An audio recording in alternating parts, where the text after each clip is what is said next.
Hello बच्चों, welcome to the creators institute. और आज हम इस वीडियो में ये वाला चैप्टर हम करने वाले हैं कंप्लीट। ये है केमिकल रिएक्शन एंड इक्वेशन। इसमें ये 5 टॉपिक हमें पढ़ने हैं। केमिकल रिएक्शन एंड इक्वेशन होती क्या है, बैलेंसिंग क्या होती है, टाइप्स ऑफ केमिकल रिएक्शन क्या होती है, combination, decomposition, displacement, double displacement, oxidation, reduction क्या होता है, रिडॉक्स रिएक्शन क्या होता है, corrosion and acidity and chapter complete. यहाँ पर तो आप 2 की स्पीड में देखो वीडियो और आपका एग्जाम बहुत अच्छा होगा, आई नो दैट। तो आप इसको देख लो। इस चैप्टर में हम ये पढ़ने वाले हैं। ओके, सबसे पहले टॉपिक है केमिकल रिएक्शन क्या होती है। आपको पता होना चाहिए, जैसे कि किसी पेपर को मैं अगर 2 पार्ट में डिवाइड कर दूं तो ये कोई केमिकल रिएक्शन नहीं हुई। और अगर इस पेपर को मैंने बर्न कर दिया फिर क्या बन जाएगी, राख बन जाती है, तो फिर ये एक केमिकल रिएक्शन है। मतलब कि जब कोई न्यू प्रोडक्ट फॉर्म हो जाए तो वो क्या होती है, केमिकल रिएक्शन। मतलब जब एक या एक से ज्यादा कोई आपस में रिएक्ट करते हैं और कुछ नया बना देते हैं, उन्हें केमिकल रिएक्शन बोलते हैं। इसको ऐसे लिखा जाता है। अब भाई ऐसे लिखने लगते तो बहुत टाइम वेस्ट होता, तो इसलिए हमने मैग्नीशियम को सिंबल के तरह लिखना स्टार्ट करा। और सिंबल के तरह लिखने के बाद हमने इसको क्या बोला गया, केमिकल इक्वेशन। तो आपको ये बात समझ आ गई होगी कि केमिकल रिएक्शन क्या होती है और केमिकल इक्वेशन क्या होती है।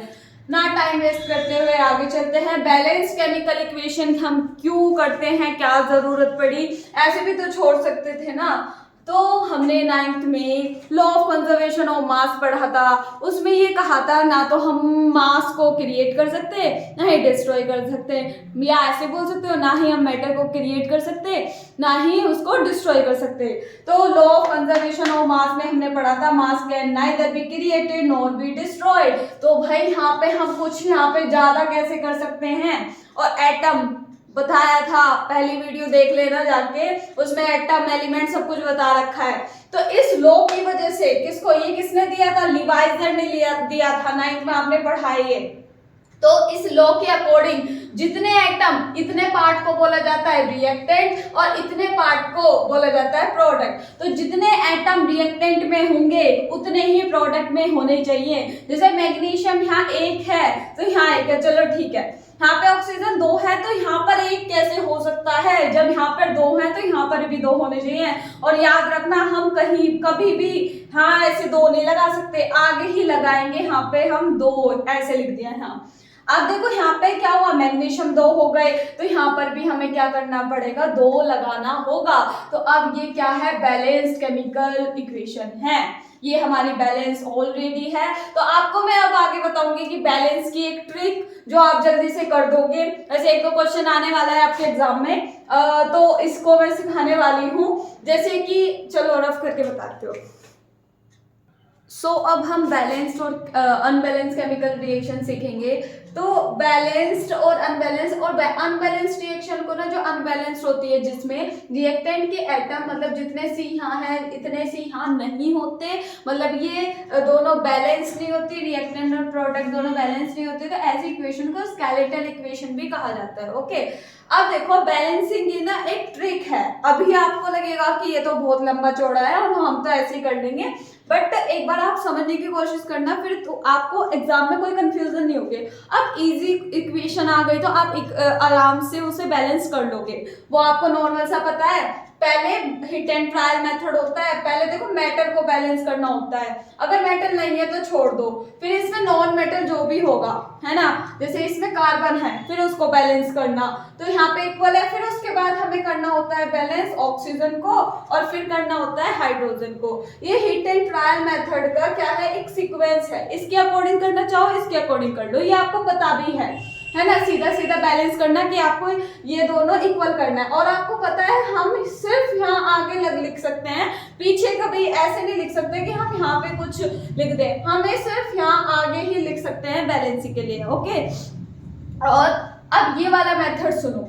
पहले हमें अगर ये वाले मेथड से सॉल्व करना है तो ABCD इस तरह इनके आगे आगे लिख दो। अब तुम्हें बताया है ये साइड होती है रिएक्टेंट और ये साइड होती है प्रोडक्ट। ध्यान से देख लेना, बस यहीं पे स्लो कर लेना वीडियो। और यहाँ पे हमने देख लिया कि इसमें कौन कौन है, कार्बन, हाइड्रोजन, ऑक्सीजन। अब ये देखना है कार्बन जो है रिएक्टेंट में कितने हैं, तो ए ही तो है, मतलब इसे ए बोलना है यहाँ पर। और प्रोडक्ट में कार्बन कितने हैं, सी है, तो यहाँ पर हमने सी लिख दिया। ठीक, अब H देखो रिएक्टेंट में कितने हैं, रिएक्टेंट में H है 4A, समझ गए ना, यहाँ पे 4A लिखना है। और प्रोडक्ट में जाके देखो H कितने हैं, प्रोडक्ट में है 2D, तो हमने यहाँ पे 2D लिख दिया। ओके, अब ऑक्सीजन देखो, ऑक्सीजन यहाँ पर कितने हैं, 2B है। और इधर आके देखो ऑक्सीजन कितने हैं, देखो 2 इधर भी है और इधर भी है, तो इसे कैसे लिखेंगे, 2C प्लस D। ध्यान से समझना, बहुत इफेक्टिव है ये, एक बार समझ में आ गया बहुत अच्छे से कर लोगे। अब इसमें एक कोफिशिएंट की हम वैल्यू रख लेते हैं 1, जैसे मैंने रख ली A की वैल्यू 1, तो आपको पता है C ऐसे हो गया, C 1 ही हो जाएगा। अब यहाँ पे वैल्यू पुट कर दो, हमने A की वैल्यू पुट कर दी तो D की भी वैल्यू आ गई, और फिर यहाँ से B की भी वैल्यू आ गई। ये कैलकुलेशन तो आपको अच्छे से आती होगी भाई, मैथ आप किससे पढ़ रहे हो है, मतलब किससे पढ़ रहे हो, ठीक है। ये तीनों ऐसे ही कैलकुलेशन कर लेना। अब देखो कितना इजी हो गया, C की वैल्यू रख दो, C की 1 है, D की कितनी है 2 और B की कितनी है 2, बैलेंस हो गई। अब ये बहुत आसान होगा अगर आप ये चीजें समझ जाओ। पहले सबसे पहले कोई भी कितनी भी बड़ी सब जगह ये फिट होगा मेथड। देखो इसमें ना कभी कभी तुम कंफ्यूज हो जाओगे बहुत ज्यादा, इसलिए ये वाला मेथड मैं बता रही हूँ। एक बार दिमाग में आपने डाल लेना, 1-2 नंबर पक्के हो जाएंगे तुम्हारे। देखो ABCD ऐसे लिख लिया शुरू में, फिर देखना C रिएक्टेंट में कितने हैं, प्रोडक्ट में कितने हैं, इक्वल करके रख दो। अगर C यहाँ पर भी होता ना तो प्लस करके लिख देते, बट है नहीं। अब H में, H देखो H रिएक्टेंट में कितने हैं, ऐसे लिख दिया, प्रोडक्ट में लिख दिया। और फिर ऐसे ऑक्सीजन यहाँ पे रिएक्टेंट में कितने हैं, 2 भी हैं, और इधर कितने हैं देखो 2C प्लस D है, मतलब कि एक ही तो है इसलिए D लिखा। बस यही गलती मत करना ये चीजें लिखने में, बाकी तो बस एक वैल्यू कोई भी A B C में से किसी को भी 1 रख दो और सारी कैलकुलेट हो जाएगी। करके देखना, बहुत अच्छा मेथड है। जैसे कि अभी एक इक्वेशन लिख रही हूँ, देखो जैसे कि ये इक्वेशन आ गई है ना, तो अब इसमें आप अगर वैसा वाला मेथड लगाओगे ना, पहले C देखो, C इधर देखो, फिर इसमें आप ना कंफ्यूज हो जाओगे बहुत और टाइम कंज्यूमिंग हो जाएगा। तो प्लीज इस वाले मेथड को समझ लो, मैं बोल रही हूँ समझो। देखो A यहाँ पे लिख लो ABCD, ठीक है, ABCD लिख दिया, ABCD से चुटकियों से हो जाएगी। फिर एक बार समझ लो बस, देखो C पहले हमने कॉलम बना लिया किसका, C का, यहाँ पे H का और यहाँ पर O का, ठीक है, जितने सिंबल होते हैं उनके कॉलम बना लो ऐसे।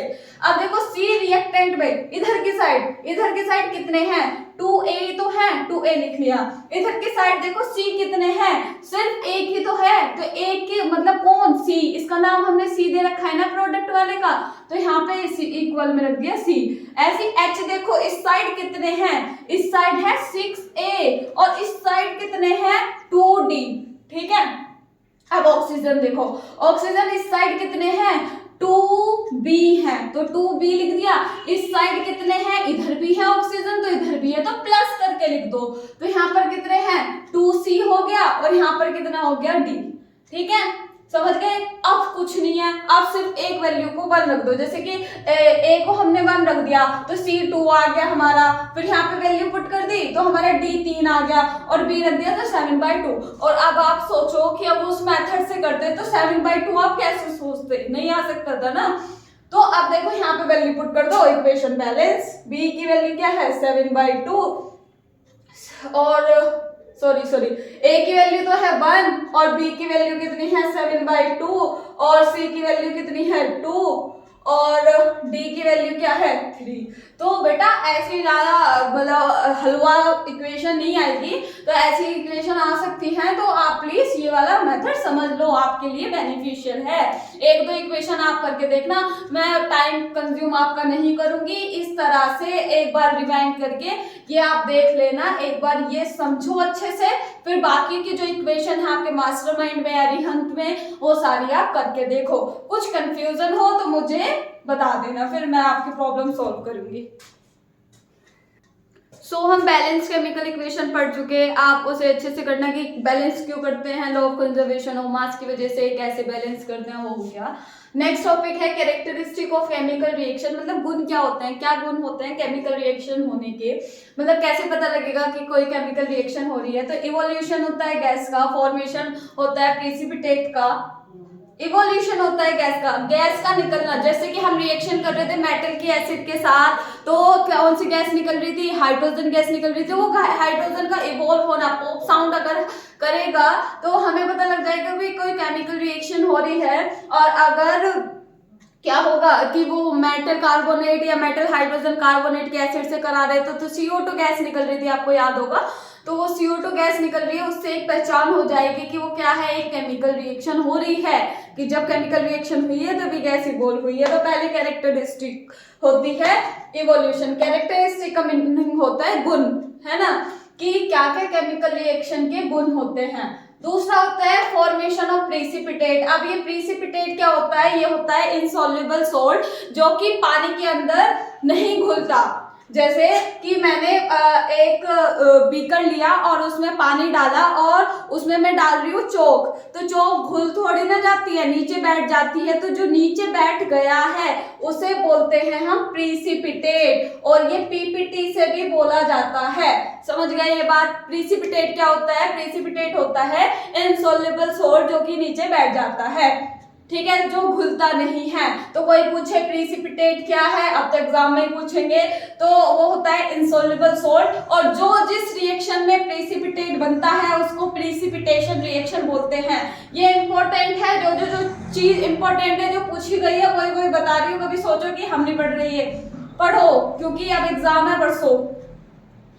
अब जैसे ये वाला तो बहुत बार पूछा गया है, आपको भी पता होगा, ये लेड नाइट्रेट वाला पूछा गया है कि जब लेड नाइट्रेट की रिएक्शन पोटेशियम आयोडाइड से कराते हैं तो क्या होता है। या फिर ऐसे पूछा जाता है कि येलो प्रेसिपिटेट बन रहा है, और येलो प्रेसिपिटेट बन रहा है तो वो कैसे, किसकी वजह से बन रहा है, तो वो लेड आयोडाइड की फॉर्मेशन की वजह से बनता है। तो ये क्वेश्चन पूछे गए हैं, तुम्हें सिर्फ क्या याद रखना है कि प्रेसिपिटेट कैसे कलर का बना है और किसके बनने की वजह से बना है। तो ये रिएक्शन तो देखो इंपॉर्टेंट है, इसे जरूर ध्यान से देख लेना। लेड नाइट्रेट की रिएक्शन जब पोटेशियम आयोडाइड से कराते हैं, लेड आयोडाइड बन जाता है, जो कि क्या होती है, येलो पीपीटी होती है।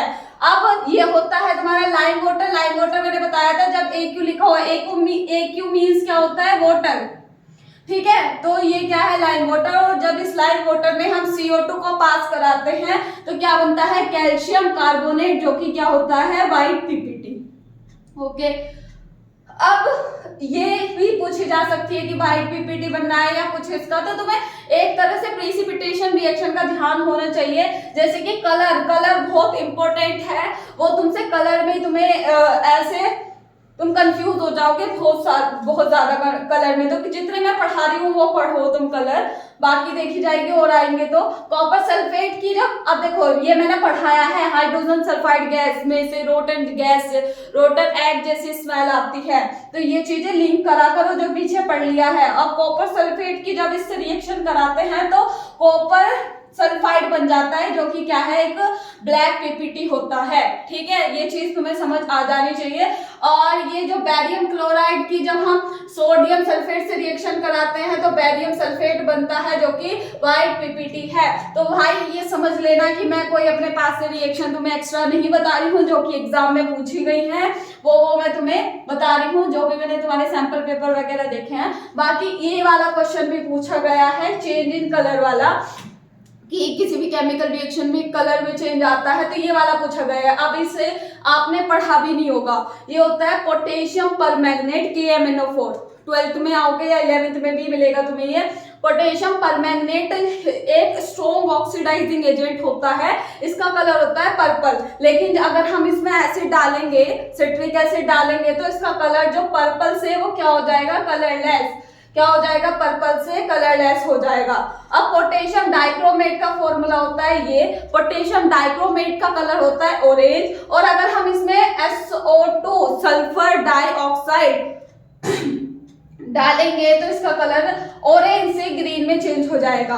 तो ये वाला तो पूछा गया है, क्या पता इसको भी पूछ ले, तो आप ध्यान रखना। ये क्या है, K2Cr2O7 पोटेशियम डाइक्रोमेट होता है और इसकी जब SO2 से रिएक्शन कराते हैं तो ये ऑरेंज से ग्रीन में चेंज हो जाता है। तो इन चीजों को याद रखो। वो ये वाला क्वेश्चन पूछा गया है, ये पूछा गया है, तो प्लीज इसको देखो ध्यान से। बाकी हमने क्या क्या चीज डिस्कस कर ली, गैस का इवोल्यूशन होना, प्रीसिपिटेट, आई होप समझ आ गया होगा, और कलर में चेंज होना समझ आ गया होगा। कलर आपने बहुत सारे देखे हैं कि कुछ कलर और रहता है, बन कुछ हो जाता है। चेंज इन टेम्परेचर, टेम्परेचर के चेंज होने से कि भाई कभी हीट एब्जॉर्ब होती है, कभी हीट रिलीज होती है। तो जब तुम्हें ऐसा दिखाई देता है जैसे कि हम अगर कली मतलब क्विक लाइन में क्या डाल रहे थे, पानी डाल रहे थे, तो हीट निकल रही थी ना, निकल रही थी, तो वो वाली हमारी अभी मैं एक्सोथर्मिक एंडोथर्मिक भी बताऊंगी। तो वो टेम्परेचर चेंज होने की भी एक कैरेक्टरिस्टिक है किसकी, केमिकल रिएक्शन की। बाकी स्टेट में चेंज तो हो ही जाता है, कोई चीज सॉलिड होती है तो वो गैस में या लिक्विड में चेंज हो जाती है, तो गैस का तो इनका तो स्टेट का तो चेंज होना लगा रहता है। तो इसमें जो कैरेक्टरिस्टिक है मेनली इसके 5 कैरेक्टरिस्टिक होते हैं। सो आगे चलते हैं। मैंने अभी बोला था आपसे कि अभी बताने वाली हूँ, चेंज इन टेम्परेचर होने से 2 टाइप की रिएक्शन होती है। अगर हीट इवॉल्व हो रही हो तो एक्सोथर्मिक होगी, अगर हीट एब्जॉर्ब हो रही हो तो एंडोथर्मिक होगी। ठीक है, exothermic reaction heat producing reaction, endothermic reaction heat absorbing reaction. अब आपको रिएक्शन थोड़ी बहुत ऐसे रखनी है कि आपको एकदम पता लग जाए एक्सोथर्मिक है। जैसे इसका नाम क्या था, क्विकलाइम, कली थी, ये मैंने बताया था क्विकलाइम, ये कैल्शियम ऑक्साइड है। जब इसमें पानी डालते हैं तो क्या बन जाता है, कैल्शियम हाइड्रोक्साइड मतलब स्लेट लाइम। पहली वीडियोस देख लो, ये चैप्टर अपने आप समझ आ जाएगा, इसलिए मैं भी बाद में पढ़ा रही हूँ क्योंकि ये सारी चीजें रिएक्शन डिस्कस हो चुकी है पहली वीडियोस में। तो ये बना है स्लेट लाइम। और खुद ऑब्जर्व भी करना कि कली में जब आप पानी डालते हो तो गर्म हो जाता है, कोई भी बीकर में करके देख लो, या घर में आपके कभी आया हो वो कली वगैरह आपने देखी हो तो उसमें हीट निकलती है। तो वो ये किस टाइप की रिएक्शन हो गई, एक्सोथर्मिक। इसलिए कंबक्शन रिएक्शन, कार्बन को जब ऑक्सीजन के प्रेजेंस में बर्न करते हैं तो क्या बनता है, CO2, और क्या जाती है, और क्या बाहर जाता है, हीट बाहर जाती है। मतलब कंबशन रिएक्शन में क्या जाती है, हीट बाहर जाती है, गलती से हुआ। और ये जो मीथेन है, मीथेन नेचुरल गैस होती है, आपको पता होगा मीथेन एक नेचुरल गैस है, CH4। जब हम इसे ऑक्सीजन के साथ जब ये रिएक्शन करता है तब ये भी CO2 बनाता है, H2O बनाता है और हीट इवॉल्व होती है।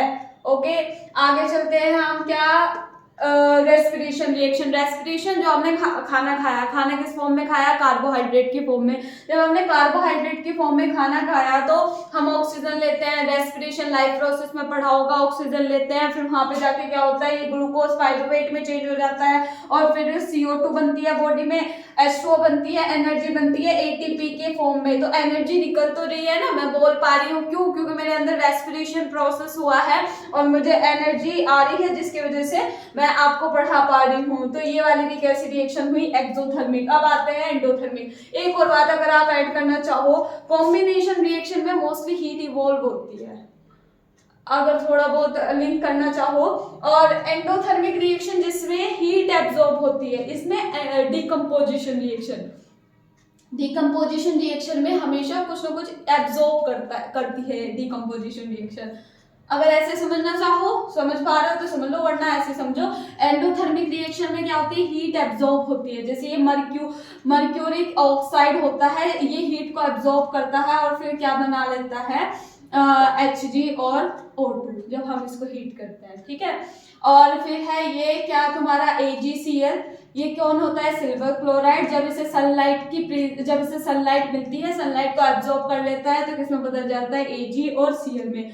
आपको पता होगा ये बिल्कुल व्हाइट होता है और जब ये सनलाइट के कांटेक्ट में आता है तो ये ग्रेइश हो जाता है, ग्रेइश कलर। ठीक है, अब फिर आता है हमारा लेड नाइट्रेट। लेड नाइट्रेट को जब हम हीट करते हैं, मतलब हीट एब्जॉर्ब हो रही है, इसके अंदर क्या हो रही है, हीट एब्जॉर्ब हो रही है। यहाँ पर भी क्या हुई है, हीट एब्जॉर्ब हुई है, यहाँ पर भी हीट एब्जॉर्ब, यहाँ पर भी सनलाइट मतलब एनर्जी एब्जॉर्ब मतलब हीट एब्जॉर्ब। तो ये क्या हुई, एंडोथर्मिक रिएक्शन। बाकी ये वाली रिएक्शन कौन सी है आप जानते होंगे, ये कौन है, ये है तुम्हारी कौन, फोटोसिंथेसिस रिएक्शन। तो फोटोसिंथेसिस रिएक्शन में भी क्या होती है, हीट एब्जॉर्ब होती है, ठीक है। तो आई होप ये चीजें आपको याद हो गई होंगी। थोड़ा देखो, इसे समझने की कोशिश करो, क्योंकि एग्जाम में यहीं से क्वेश्चन उठाए जाएंगे।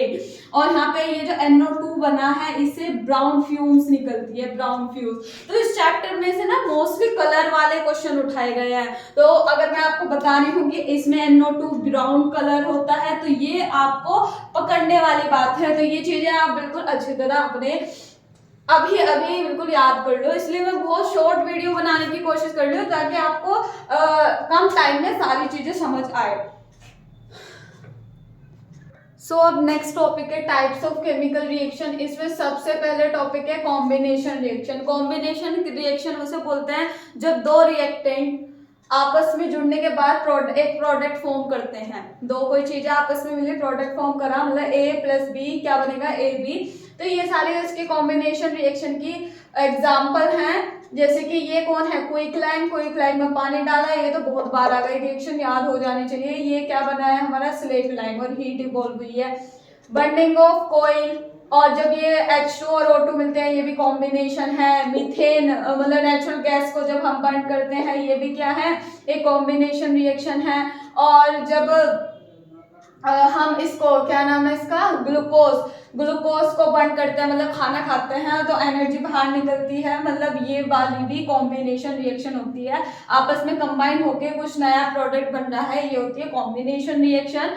और ये मैंने पहले भी बताया हुआ है, CaO, ये क्विकलाइन होता है, और ये किसके लिए यूज किया जाता है, व्हाइट वॉशिंग के लिए, सफेदी के लिए यूज किया जाता है। और इसमें जब ये लाइम वाटर होता है, अगर हम इसमें CO2, जैसे कि हमने सफेदी कर दी, तो CO2 इन्वायरमेंट में होती है, वो इससे रिएक्ट करती है, तो फिर क्या बन जाता है, CaCO3, जिससे कि वॉल पे अच्छी फिनिशिंग आती है, किसके बनने से, CaCO3 बनने से। और ये क्या करती है, CO2 लाइम वाटर को मिल्की करती है। मिल्की क्यों होता है, इसके बनने से। ये सारी बातें मैं पहले डिस्कस कर चुकी हूँ, आई होप आपको याद होगा। ये एक PPT भी है, व्हाइट PPT होता है, ये सारी चीजें हो चुकी हैं। तो ये आता है कॉम्बिनेशन रिएक्शन में सारा कुछ। और एक और चीज, जैसे कि इसमें हीट निकल रही है, यहाँ पे भी हीट, यहाँ पे भी हीट, तो ये वाली जो होंगी ये एक्सोथर्मिक होंगी रिएक्शन, है ना, थोड़ा लिंक कर लेना इस बात से।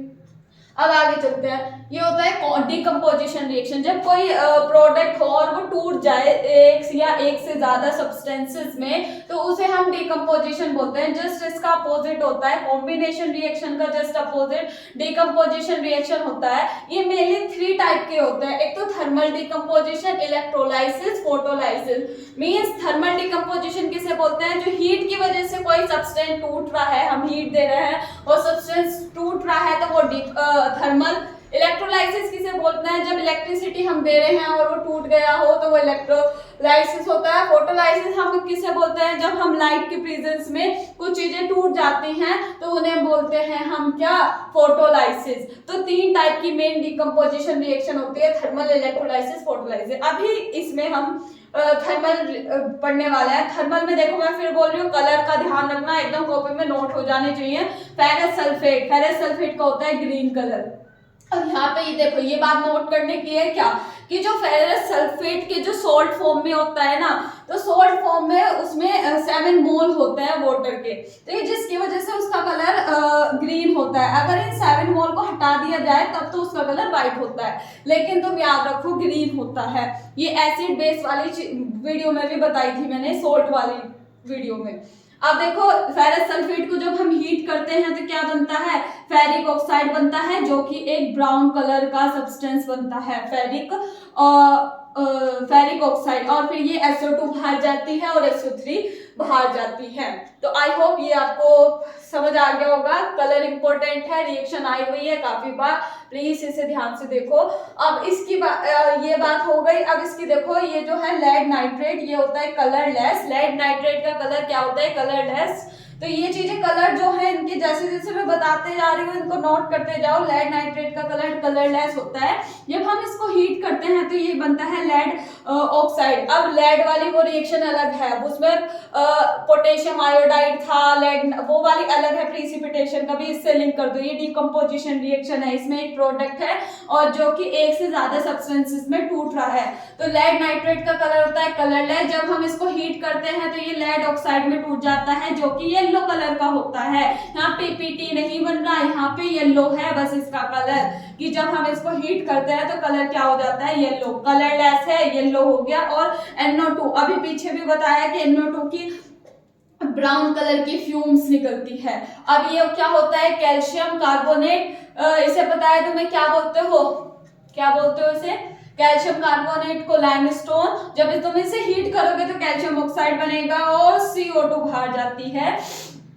ठीक है बेटा अब ये होता है पोटेशियम क्लोरेट, इसको जब हीट करते हैं तो KCl बाहर O2 बाहर। अब देखो इसमें क्या हो रहा है, हीट एब्जॉर्ब हो रही है। अब तुमसे ना वो क्वेश्चन में देखो ये वाली रिएक्शन ले ली उसने और इसमें से ये वाली रिएक्शन ले ली और इनका एक करके नाम पूछा था। इसमें तुमसे पूछ लेगा एक्सोथर्मिक एंडोथर्मिक कौन, तो ये तो तुम्हारी कौन सी होगी, एक्सोथर्मिक, और ये वाली होगी एंडोथर्मिक, क्योंकि इनमें हीट एब्जॉर्ब हो रही है, हीट एब्जॉर्ब हो रही है। तो आई होप ये बात आपने कैच कर ली होगी। अब हमने इसमें थर्मल पढ़ लिया, अब आगे हम कौन सी पढ़ेंगे, कौन सी इलेक्ट्रोलाइसिस और फोटोलाइसिस। सो आपने थर्मल डिकम्पोजिशन पढ़ लिया, अब आगे पढ़ते हैं इलेक्ट्रोलाइसिस और फोटोलाइसिस, और फोटोकेमिकल डिकम्पोजिशन भी बोलता है। आपको पता है कि इलेक्ट्रिसिटी होगी इसमें, और इसमें क्या होगी, लाइट, सनलाइट, बल्ब लाइट, कोई सी भी लाइट हो सकती है। तो जैसे हमने वाटर ले लिया, वाटर में इलेक्ट्रोलाइसिस प्रोसेस होता है। इलेक्ट्रोलाइसिस प्रोसेस मतलब इलेक्ट्रिसिटी वाटर में दी जाती है। दो इलेक्ट्रोड होते हैं, एनोड और कैथोड, दोनों को इसमें मतलब स्ट्रो में इलेक्ट्रिसिटी दी जाती है। तो हमारा क्या मिल जाता है, हाइड्रोजन गैस और ऑक्सीजन गैस। अब इससे एक क्वेश्चन बना है, वो क्वेश्चन क्या कि उसमें पूछेगा हाइड्रोजन और ऑक्सीजन वाटर के इलेक्ट्रोलाइसिस से मिला है तो वो किस रेशो में मिला है। तो इसमें गलती मत कर देना, उसने पूछा हाइड्रोजन और ऑक्सीजन, तो हाइड्रोजन मिला है तुम्हें 2 रेशो में और जो ऑक्सीजन मिला है वो 1 रेशो में, और वाटर किस रेशो में था, 2 रेशो में। अगर तुमसे पूछे वाटर और हाइड्रोजन का रेशियो तो क्या करोगे, 2:2, तो ये आएगा 1:1। अगर तुमसे पूछे वाटर और ऑक्सीजन का तो बोलोगे 2:1, और अगर पूछा हाइड्रोजन ऑक्सीजन का तो 2:1। तो ये चीजें ध्यान रखने वाली है, कभी ये क्वेश्चन एक गलत करके आओ तो इस तरह के क्वेश्चन काफी पूछे गए हैं। बाकी NaCl में इलेक्ट्रिसिटी पास की जाती है, Na में टूट जाता है, Cl2 में। ये याद रखना मोल्टन स्टेट में मतलब पिघला कर लिए जाते हैं, क्योंकि ये सॉलिड स्टेट में होते हैं, और जब सॉलिड स्टेट में होंगे तो इलेक्ट्रिसिटी कंडक्ट नहीं कर पाएंगे, क्योंकि वहां आयंस मूव नहीं होंगे। तो पहले इन्हें पिघलाया जाता है तब इलेक्ट्रिसिटी पास कराई जाती है। ऐसे ही ये एल्यूमिनियम ऑक्साइड में इलेक्ट्रिसिटी पास कर रही तो Al और O2 में टूट गया। तो ये था हमारा क्या, इलेक्ट्रोलाइसिस रिएक्शन। बाकी हम बात करते हैं फोटोलाइसिस और फोटोकेमिकल डिकम्पोजिशन रिएक्शन की। इसमें हम सनलाइट की प्रेजेंस लेते हैं, और ये जो सिल्वर क्लोराइड होता है ये व्हाइट कलर का होता है, और इसमें जब हम लाइट पास कराते हैं तो ये Ag और Cl2 में टूट जाता है। Cl2 का कलर होता है येलोइश व्हाइट और Ag का कलर होता है ग्रेइश व्हाइट। तो जैसे कि आपने देखा होगा पायल जो होती है, पायल का कलर पहले व्हाइट होता है बिल्कुल, तो जब वो सनलाइट के कांटेक्ट में आती है तो उसका कलर ग्रेइश होने लगता है, काली काली भी होने लगती है।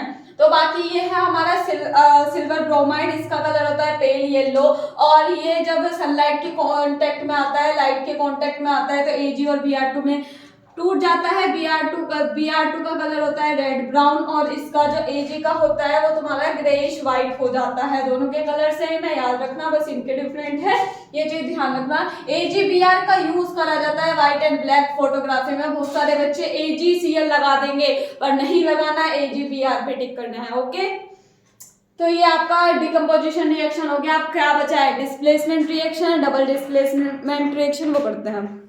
सो बच्चों आपकी नेक्स्ट है डिस्प्लेसमेंट रिएक्शन। डिस्प्लेसमेंट रिएक्शन क्या होती है कि जिसमें more reactive element less reactive element को डिस्प्लेस कर दे। जैसे कि और एक वो भी है, जैसे बहुत सारे क्वेश्चन पूछे गए हैं कि बताओ ये कैसी इक्वेशन है, तो इसको पहचानने का एक तरीका है, एक तो लिखा होगा कंपाउंड, दूसरा लिखा होगा एलिमेंट। एक लिखा होगा कंपाउंड, एक लिखा होगा एलिमेंट। कंपाउंड एलिमेंट तो बताऊंगे यार, तो इनको देख के तुम पता लगो, इस साइड भी कंपाउंड एलिमेंट, इस साइड भी कंपाउंड एलिमेंट, तो इससे देख के तुम पता लगा सकते हो कि डिस्प्लेसमेंट रिएक्शन है। बाकी इस रिएक्शन में होता क्या है कि जो मोर रिएक्टिव एलिमेंट होता है ना, more reactive element less reactive element को डिस्प्लेस कर देता है। अब आपको इसके लिए मोर रिएक्टिव लेस रिएक्टिव पता होना चाहिए। वो कैसे पता होगा? वो पता होगा इस रिएक्टिविटी सीरीज से। इसे याद कर लो, केदारनाथ का माली आलू जरा फीके से पकाता है, और ये नीचे के तो याद ही हो जाएंगे, ठीक है। तो इस तरह से ये याद कर लेना। मैं दोबारा बोल रही हूँ, केदारनाथ का माली आलू जरा फीके से पकाता है। तो ये बहुत इंपॉर्टेंट है, इससे बहुत सारे क्वेश्चन होंगे, क्योंकि तुम्हें मोर रिएक्टिव लेस रिएक्टिव पता चल जाएगा। दो का कंपैरिजन करना है, इसका तो ऊपर वाला ज्यादा रिएक्टिव होगा।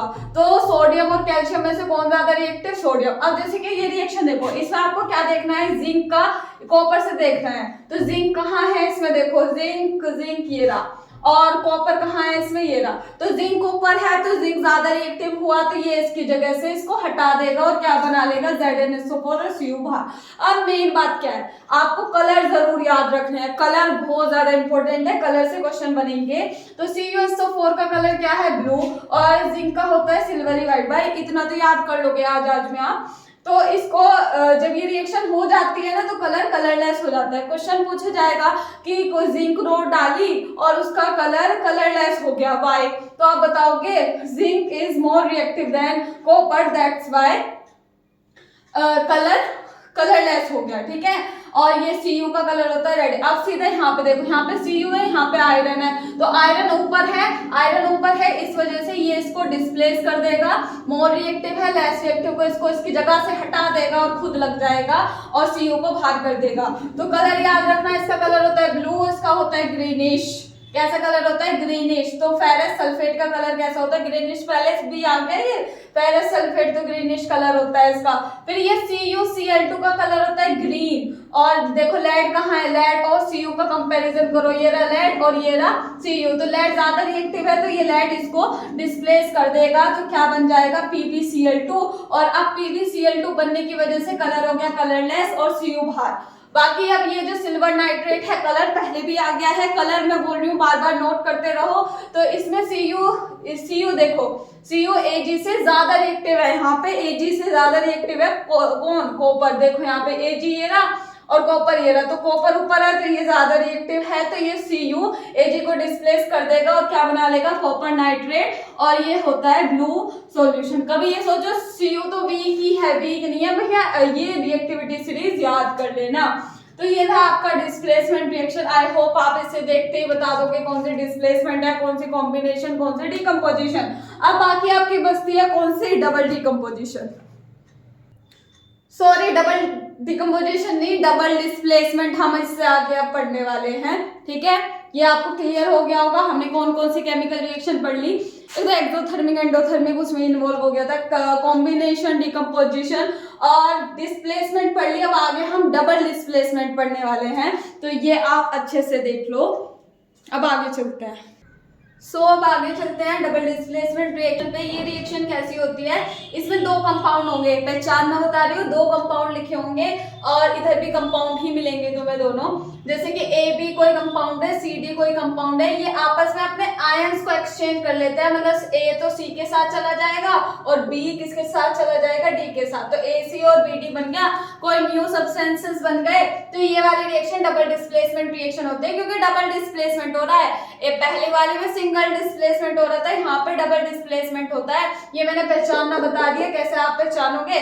बाकी इसे देखो कि जब हम AgNO3 की NaCl से रिएक्शन कराते हैं तो क्या बना?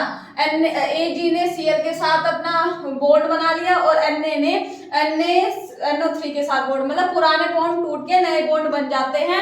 ये डबल डिस्प्लेसमेंट रिएक्शन होती है। और ये क्या बना है? White PPT। याद रखना, ये जो मैंने लिखे हैं ना, जानबूझ के लिखे हैं ताकि आपके दिमाग में जाए कहाँ कौन सी PPT बन रही है। जिसमें PPT बनता है उसको प्रीसिपिटेशन रिएक्शन बोलते हैं, पहले बता चुकी। तो ये वाली रिएक्शन कैसी रिएक्शन भी बोली जाती है? प्रीसिपिटेशन रिएक्शन भी बोली जाती है। अब बैरियम क्लोराइड की सोडियम सल्फेट से रिएक्शन कराई तो सीधे सीधे क्या बनेगा, बैरियम का सल्फेट के साथ और Na का Cl के साथ। ऐसे ही कॉपर की रिएक्शन किससे कराई, हाइड्रोजन सल्फाइड से, तो कॉपर सल्फाइड बन गया और ये क्या बन गया, सल्फ्यूरिक एसिड। और ये क्या है, ब्लैक कलर का पीपीटी है, कॉपर सल्फाइड। और ये जो लेड नाइट्रेट है, जब इसकी रिएक्शन किससे कराएंगे हम, पोटेशियम आयोडाइड से। इंपॉर्टेंट रिएक्शन जो कि बार बार पूछी गई है, लेड नाइट्रेट की रिएक्शन जब किससे कराते हैं हम, पोटेशियम आयोडाइड से कराते हैं, तो लेड आयोडाइड बनता है। और लेड आयोडाइड इसमें क्या होता है, YPPT होता है।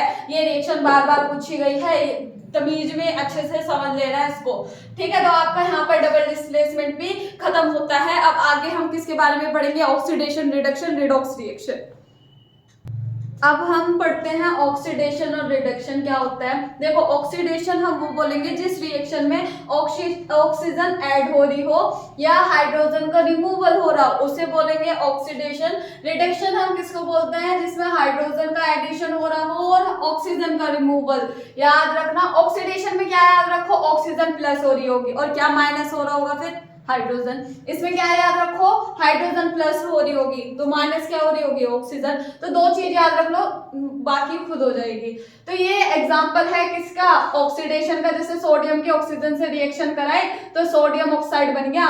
और ये क्या है, इथेनॉल। क्या होता है, OH जिसके पीछे लिखा होता है ना, उसे हम बोलते हैं इथेनॉल, मतलब एल्कोहल्स की रिलेटिव सीरीज होती है, तो इसे बोलते हैं हम इथेनॉल एल्कोहल, नाम है इसके। जब हम कॉपर इसमें कैटलिस्ट लेते हैं और 300 डिग्री सेल्सियस पे हम इसकी रिएक्शन कराते हैं तो क्या बन जाता है, इथेनॉल बन जाता है। इसका नाम है इथेनॉल और हाइड्रोजन बाहर जा रही है, तो हाइड्रोजन इसमें बाहर निकल रही है, तो इसका मतलब है क्या हुआ है, ऑक्सीडेशन। दोनों रिएक्शन में ऑक्सीडेशन हुआ है। यहाँ पर आ जाओ, यहाँ पर क्या हो रहा है कि सोडियम में H2 ऐड हुई है, तो यहाँ पे क्या हुआ है, रिडक्शन। और यहाँ से क्या हुई है, ये ऑक्सीजन बाहर चली गई है, तो इसलिए इसमें क्या हुआ है, रिडक्शन। तो दोनों एग्जांपल हो गए, समझ आ गई होगी, ऑक्सीडेशन, रिडक्शन। बाकी रिडॉक्स रिएक्शन किसे बोलते हैं, जिसमें क्या हो रहा हो, ऑक्सीडेशन भी हो रहा हो और रिडक्शन भी हो रहा हो। मतलब ऑक्सीडेशन प्लस रिडक्शन क्या होता है, रिडॉक्स रिएक्शन। देखो RE से रिडक्शन, वो RED से रिडक्शन और OX से होता है ऑक्सीडेशन। तो जिस रिएक्शन में ऑक्सीडेशन रिडक्शन दोनों होते हैं उसे रिडॉक्स रिएक्शन बोलते हैं। अब सुनो, एक होता है ऑक्सीडाइजिंग एजेंट और एक होता है रिड्यूसिंग एजेंट। तो देखो जो अपना रिडक्शन कराता है अपना तो नुकसान कराएगा, दूसरे का भला करा देता है, तो ये लोग अच्छाई में मर जाते हैं, तो उनको बोलते हैं ऑक्सीडाइजिंग एजेंट। जो अपना तो नुकसान करा लेंगे दूसरे का भला करा देते हैं, वो बोलते हैं, उन्हें बोलते हैं ऑक्सीडाइजिंग। और कुछ ऐसे लोग होते हैं कि जो अपना भलाई करते हैं, मतलब अपना ऑक्सीडेशन और दूसरे का रिडक्शन कराते हैं, उन्हें बोलते हैं रिड्यूसिंग एजेंट। तो ये बात क्लियर हो गई होगी। अब देखो जैसे ये है, अब यहाँ से लेके यहाँ तक आओ, यहाँ से लेके यहाँ तक आने पे क्या हुआ है, ऑक्सीजन रिमूव हुई है। ऑक्सीजन रिमूव हुई है तो क्या हुआ है, रिडक्शन। और यहाँ से यहाँ तक आओ तो यहाँ पे क्या हुआ है, ऑक्सीडेशन। समझ गए।